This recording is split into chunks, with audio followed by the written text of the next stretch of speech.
All right, guys. Injuries for this week. Tevin Coleman, hopefully not this week. Hopeful to get him back for the Rams. Flanagan Fowles out this week. Deebo Samuel will not practice today. We'll reevaluate Thursday. Kwan Williams, high ankle sprain. He'll be out for a while. Trent Taylor won't practice today. Back.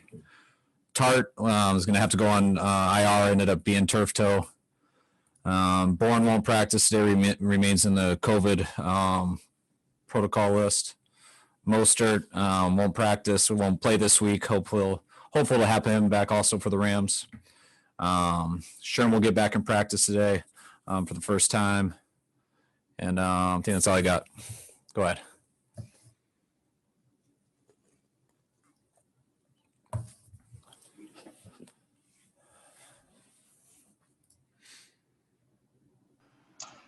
Hey, Kyle, what's the situation with Kiko Alonso? Is he going to be able to start practicing, or is he just going to be on PUP for until after the bye? Yeah, he's not practicing anytime soon. Hopefully we can reevaluate here after the bye. Hey, Kyle, I'm wondering if we're kind of at the halfway point of the season. Can you evaluate the play of your two first-round rookies, Javon, Kinlaw, and Brandon Aiyuk? I'm very happy with our both of our rookies, our first-round guys. I think both of them started out in positions playing a lot, and I think both of them are getting better as this year goes. So it was disappointing not to have Aiyuk last week. I thought he was having his best games going into that game, and I thought he was going to have his best game just the way it was set up for him. And I thought Kinlaw had his best game last week also. He's playing very hard and only getting better.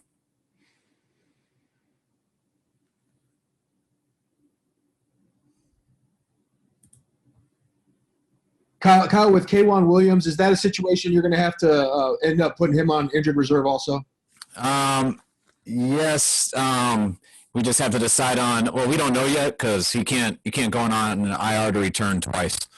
So he already had that once in the year. So we're trying to evaluate, see how he goes. And it's a high ankle sprain, so that's usually 4 to 6 weeks, which will lead him up towards the end of the year. So we're not going to put him on if he can come back, because once we do put him on, he can't. So we're just trying to weigh that out and see how it reacts here over the next week or so, and to see what our options are with the rest of our roster.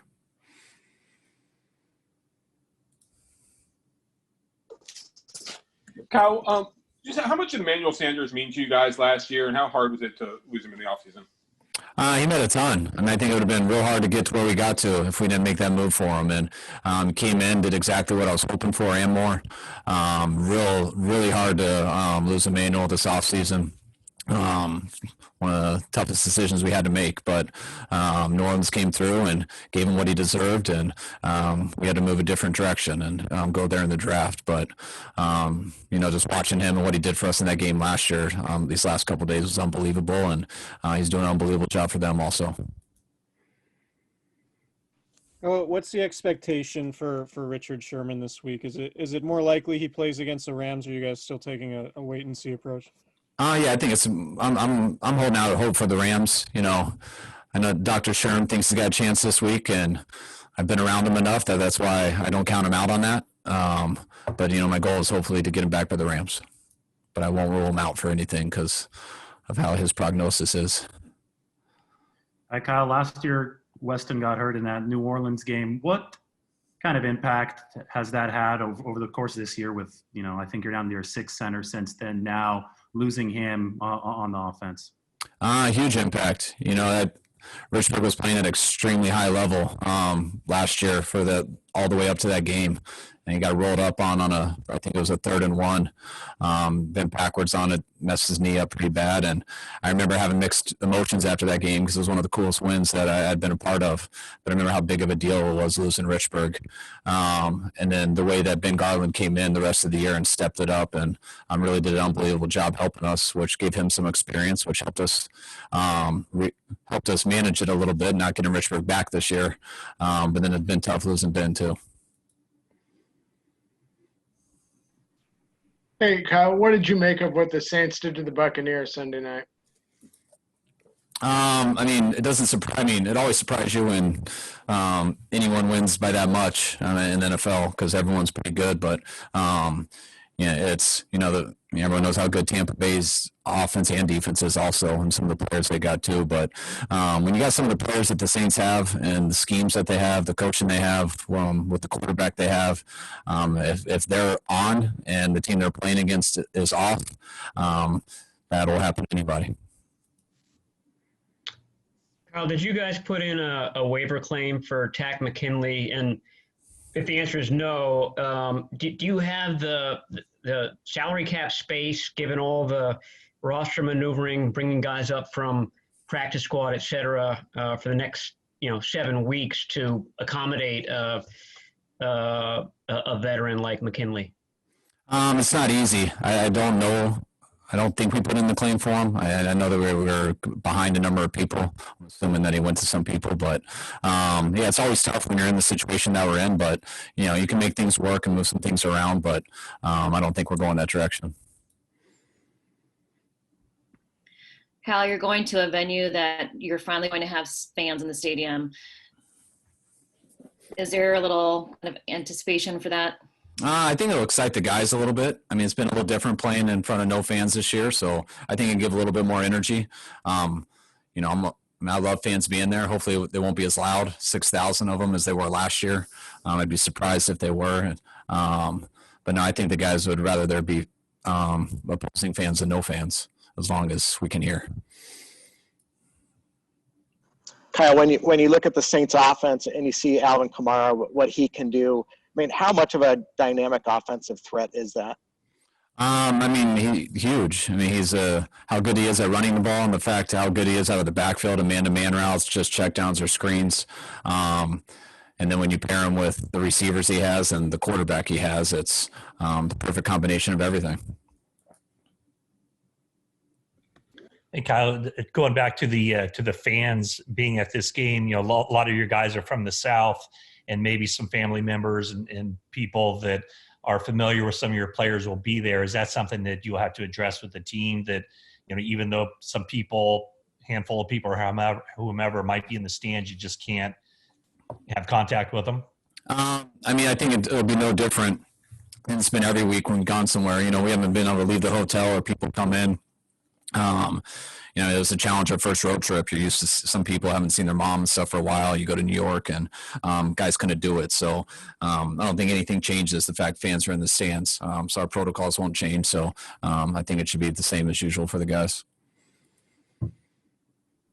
Kyle, it seemed like Jared Cook was having a lot of success against you guys early last year. And when he went out, it seemed to help a lot in terms of coverage. Without K'Waun Williams, obviously you guys have a lot of faith in Jamar Taylor, but how do you prepare for size like that? Whether it's size or speed or hands, it's just about covering people, and you got to stay close to them and stuff. And when you're doing it man-to-man, the more you can get him early at the line, the easier it is to hang with him throughout. But he's just one of their many guys who are issues. So they got a talented team and as good of a quarterback who's ever played. So, and a great scheme. So it's always a challenge. They're going to have their plays and stuff, and but you're going to get some opportunities. There's always times that you can get some tips, or sometimes that Drew's going to let it rip. That's why he makes so many good plays. But when he does make a mistake, we got to make sure we get our hands on it. So it's not really about just shutting anyone down in particular. It's about getting them off the field on third down and keeping them out of the end zone. Hey, Kyle, I'm sure there's an element of who knows with this, but as far as Sherman, dealing with the calf tied to the Achilles, is there a feeling that this might be behind him, or could this be an ongoing chronic thing? I'm not sure. I think that'd be more for him, that's what the questions were when he first came here, and he's put in 3 good years for us. Or 2.5, and then he's being able to come back this year. Had a real bad setback earlier in the year, and just hearing him talk and stuff, I know he's got some confidence. I know he's feeling good, so I'm excited to see him out there on the field today. At least get him some scout team work and stuff, and ease his way back in. But I think we're just talking to him. I'm not a doctor, but I'm a lot more optimistic now than I was a month ago. Coach, just following up on Sherman, you said you're excited with a defense and a team that's been riddled with injuries. What is seeing Sherman out on the field, the practice field, if only that, do for the team and trying to lift morale and get everybody focused and ready to go? I think it does a lot. I mean, anytime a guy comes back, I mean, our guys understand what we've been going through, and guys are battling. And the more players we can get back there, the more numbers we can get back there. Guys get excited about. So I know that's why. I mean, Sherm's a real long shot for this week, but the fact that he's doing everything he can, and he's going to make us tell him that he can't go. If we see that throughout the week, I mean, that's why I love having him here. That's why he leads by example more than anything, and I think that excites the guys and makes them rally too. Kyle, what was it about River Craycraft that prompted you guys to elevate him ahead of maybe a couple other guys? Trying to think who was left. I mean, we didn't know much. I didn't know much about River until we had a number of injuries in training camp, and we brought a bunch of guys in for a workout, and River and Kevin and a few other guys, and just watching them in the workout, their talent and their speed, the way they ran their routes, excited us to get them into camp. At first, thinking of them as camp guys, but watching how they were in camp, coming in late, the way they moved athletically, and how much they picked up the offense being in a short amount of time, excited us about both of those guys, and that's why we tried to keep them around here. And they've been ready to come up each week to help on special teams, and with the issues we went through last week, that's why. And we felt very comfortable with River coming up and starting for us because he knew this stuff, he'd worked at it, and he had shown that he's tough enough. The game's not too big for him. Last one, folks. Hey, Kyle, can you explain what's going on with Kendrick Bourne? I thought he'd had a false positive. Was it a false negative? I'm not allowed to talk about it, but I mean, it's what you heard. I mean, positive, negative, negative, positive, negative. So it's, I mean, I think those things happen, I guess, and we're all just dealing with it. And I know it's a weird situation with him. It kind of is weird, though, with everybody in the world, not just our football player. So we're just trying to do the best with the protocols and hope that he gets cleared up to where it's always negative, and hopefully we can get him out here later in the week. Hey, faithful, click here to subscribe.